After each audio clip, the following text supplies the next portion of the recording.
आज 27 अक्टूबर के दिन हम पाकिस्तान में कश्मीरियों से इजहार यकजहती के लिए ब्लैक डे मना रहे हैं कि इस दिन इंडिया की फौज ने कश्मीर में दाखिल होकर हमारे कश्मीर पर कब्जा कर लिया था। लेकिन अक्सर ये सवाल जहन में आता है, आखिर ऐसा कैसे हो गया कि जब बरतानिया ने अपनी पार्लियामेंट में इंडियन आज़ादी एक्ट पास करके हिंदुस्तान को तकसीम करते हुए दो अलग मुल्क बना ही दिए थे, तो फिर कश्मीर को भी दूसरे इलाकों की तरह पाकिस्तान या इंडिया में से किसी एक को देने का फैसला उसी वक्त ही क्यों नहीं किया? ये आपके बहुत अहम सवाल है। मैंने नुमाए वक्त में इस बारे में लिखा भी था, लेकिन इससे पहले कि हम तारीखी रेफरेंसेस के साथ डिटेल में जाएं कि इंडिया ने आज के दिन 27 अक्टूबर को कश्मीर में अपनी फौजें भेजकर कब्जा क्यों किया, तो मैं पहले आपके साथ एक तारीखी हिस्टोरिकल इंफॉर्मेशन शेयर करता चलूं कि इंडिया की ये ख्वाहिश ही नहीं थी कि वो कश्मीर को अपने पास रखे। इंडिया के governor general Lord Mountbatten Indian वजीर दाखिला सरदार पटेल की एक मुतालबे के बदले ये ऑफर लेकर खुद चलकर पाकिस्तान लाहौर आए थे कि कश्मीर ले लें। लेकिन फिर क्या हुआ, आज हम इस पर बात करेंगे। जब तक चैनल को सब्सक्राइब और बेल को प्रेस कर लीजिए ताकि हर वो तारीखी इंफॉर्मेशन जो आप तक नहीं पहुंची या पहुंचने नहीं दी जाती, हम आपके जानने के हक की हिफाजत करते हुए आप तक पहुंचाएंगे।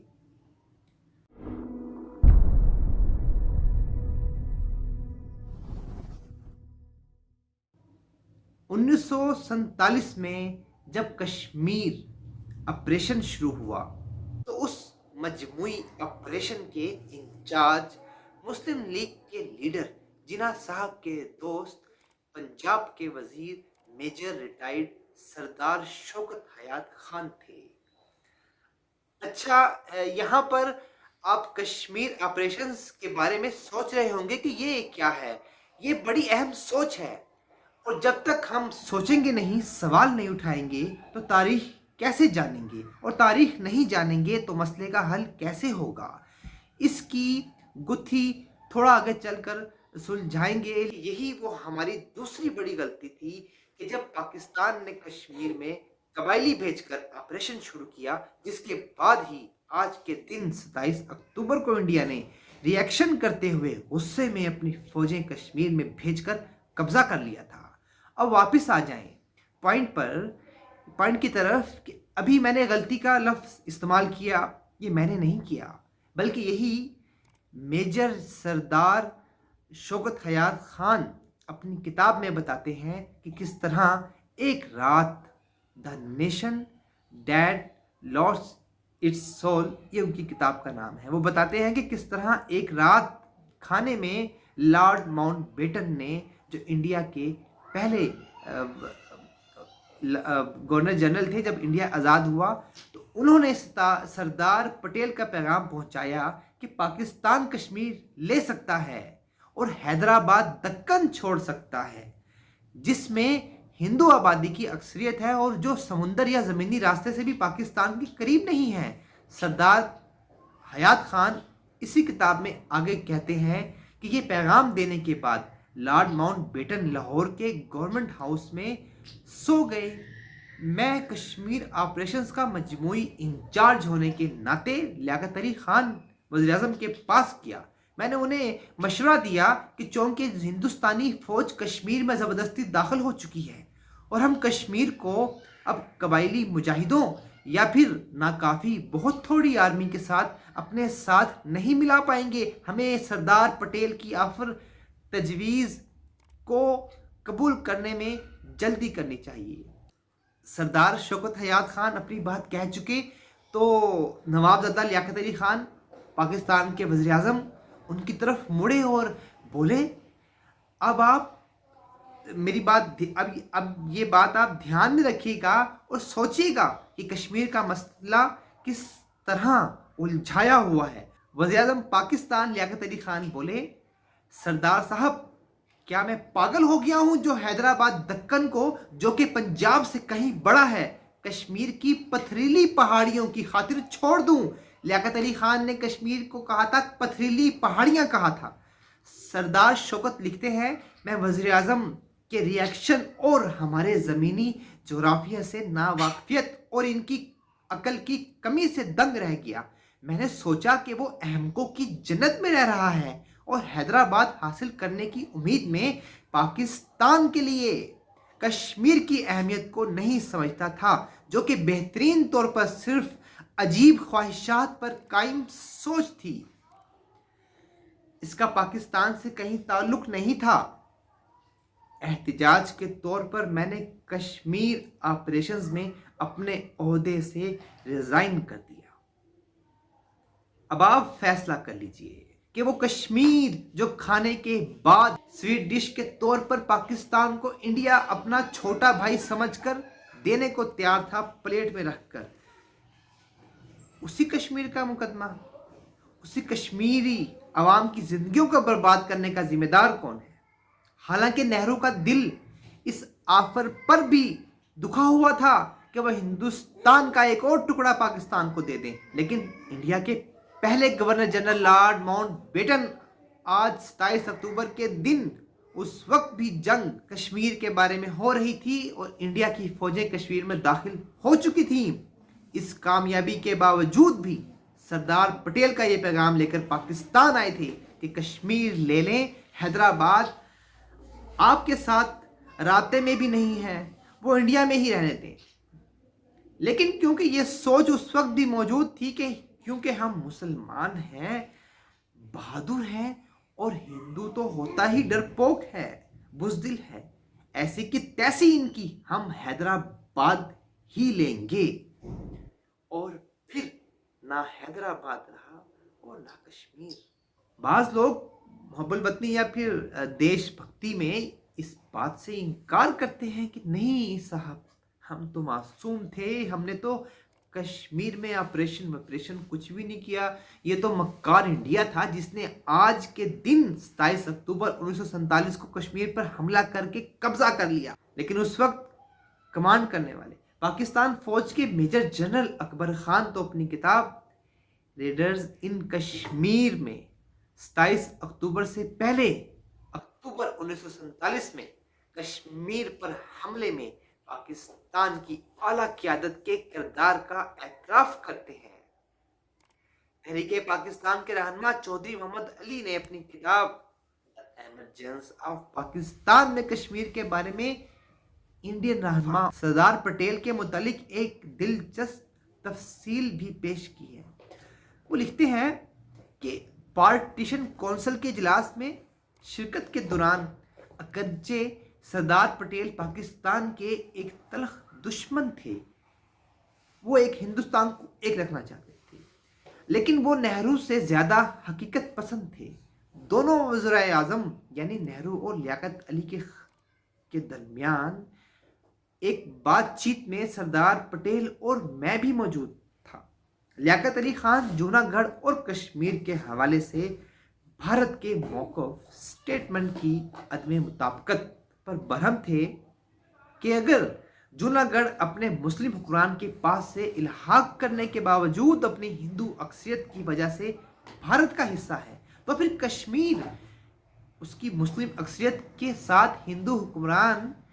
के भारत से इल्हाक के मशरूत मुआहिदा पर दस्तखत करने की वजह से भारत का हिस्सा कैसे हो सकता है? अगर मुस्लिम हुक्मरान की तरफ से जूनागढ़ के इल्हाक के दस्तखत करने की कोई हैसियत नहीं थी, तो फिर कश्मीर के हिंदू हुक्मरान की तरफ से दस्तखत किए जाने की भी कोई हैसियत नहीं है। अगर जूनागढ़ में लोगों की मर्जी को अहमियत हासिल थी, तो फिर इसे कश्मीर में भी अहमियत हासिल होनी चाहिए। भारत जूनागढ़ और कश्मीर दोनों पर दावा नहीं कर सकता। चौधरी मोहम्मद अली लिखते हैं कि जब लियाकत अली खान ने ये मुतजाद नकात उठाए, ये पॉइंट्स उठाए, तो सरदार पटेल खुद पर काबू ना रख सके और फट पड़े और कहा, आप जूनागढ़ और कश्मीर को एक साथ क्यों मिलाते हैं? जब हैदराबाद और कश्मीर की बात करें, आप हैदराबाद और कश्मीर की बात करें ताकि ہم کسی ایگریمنٹ پر، کسی بات پر، کسی ایک پوائنٹ پر پہنچ کر یہ مسئلہ ختم کر دیں۔ چودھری محمد علی لکھتے ہیں کہ اس وقت اور اس کے بعد بھی سردار پٹیل کے خیالات یہی تھے کہ لوگوں کی مرضی کے خلاف مسلم اکثریتی علاقوں کو، مسلم میجورٹی علاقوں کو حاصل کرنے کی بھارت کی کوشش بھارت کی طاقت کا نہیں بلکہ کمزوری کا سبب بنے گی۔ انہوں نے محسوس کیا کہ اگر بھارت اور پاکستان کشمیر کو، پاکستان اور حیدرآباد کو بھارت میں جانے دینے پر راضی ہو جاتے ہیں تو کشمیر اور حیدرآباد کا مسئلہ پرامن طریقے سے، امن کے ساتھ، محبتوں کے ساتھ حل ہو سکتا ہے، جو کہ بھارت اور پاکستان کے مفاد میں ہوگا۔ آج دیکھیے سردار پٹیل کی بات کیا سچ ثابت نہیں ہو رہی؟ پاکستان میں آزاد کشمیر کے سابق وزیر اعظم جسٹس محمد یوسف سراف اپنی کتاب کشمیری فائٹ فار فریڈم میں لکھتے ہیں 12 ستمبر 1947 کو لاہور میں صوبے کی سطح پر انڈیا سے کشمیر حاصل کرنے کے لیے پہلا سب سے اہم اجلاس شام 6 بجے گورنر ہاؤس میں لیاقت علی خان وزیر اعظم کی صدارت میں ہوا۔ اس میں غلام محمد اس وقت کے وزیر خزانہ، میاں افتخار الدین، مسٹر ایم زیڈ نے شرکت کی۔ سردار شوکت حیات خان، نواب آف ممدوٹ، چودھری محمد علی، کرنل اکبر خان اور دوسرے بھی موجود تھے۔ مسلم کانفرنس کے ایکٹنگ صدر چودھری حمید اللہ کو میٹنگ میں لے جایا گیا جو کشمیر میں تھے۔ اس ملاقات میں چودھری حمید اللہ کو بتایا گیا کہ حملے کا منصوبہ غلام عباس خان، صدر ایم سی فیض احمد فیض، مرزا بشیر الدین محمود احمد ان پر مشتمل ایک کمیٹی بنائے گی جس میں میاں افتخار الدین چیئرمین ہوں گے، جو آزادی کا ایک اعلانیہ تیار کریں گے۔ یاد رکھیے، مرزا بشیر الدین محمود احمد مرزا غلام احمد کے بیٹے اور احمدیوں کے دوسرے خلیفہ تھے۔ یعنی یہاں پہ بھی معلوم ہوتا ہے کہ احمدی کمیونٹی پاکستان بنانے کے لیے پیش رہنے کے ساتھ کشمیر کی پاکستان میں شمولیت کے لیے بھی میدان میں موجود تھی۔ لیکن یہ اور بات ہے کہ اس کمیونٹی سمیت جس نے بھی بے شک پاکستان کے لیے بے شمار خدمات کی انجام دی، ان سب کو پار لگا دیا گیا۔ جو سلوک کیا گیا اور جو سلوک ان کے ساتھ کیا جاتا ہے وہ ہمارے سامنے۔ اپنی کتاب پٹیل اے لائف میں راج موہن گاندھی لکھتے ہیں کشمیر کے بارے میں، ولبھ بھائی پٹیل کی نرمی 13 ستمبر 1947 تک برقرار رہی۔ اس صبح بلدیو سنگھ کو لکھے گئے خط میں انہوں نے اشارہ کیا تھا کہ اگر کشمیر دوسرے ڈومینین یعنی پاکستان میں شامل ہونے کا فیصلہ کرتا ہے، یہاں یاد رکھیے کہ پاکستان اور ہندوستان آزاد ملک کے طور پر آزاد نہیں ہوتے، وہ برطانیہ کی ڈومین تھے، وہ اس کے انڈر آتے تھے۔ ہندوستان نے اپنا